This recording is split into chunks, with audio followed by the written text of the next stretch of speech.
فاسألوا أهل الذكر إن كنتم لا تعلمون.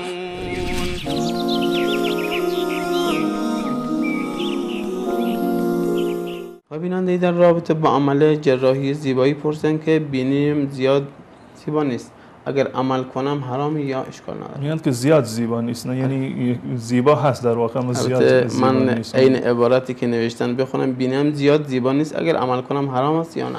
اگر واقعا این گونه است که این زیبا هست منتها زیبا نیست، این عمل در واقع جایز نیست. اما اگر به صورت یک تشویه به اصطلاح چهره هست، یک عیب به اصطلاح چیزی که بر اثر تصادفی به وجود آمده باشه یا به صورت مادرزادی به اصطلاح انحراف بینی داشته باشه یا بیش از حد معمول یعنی مطابق با چهرش نباشه و از نظر به اصطلاح عموم مردم به اصطلاح یک عیب شمرده بشه، اون حکم جداگانه است.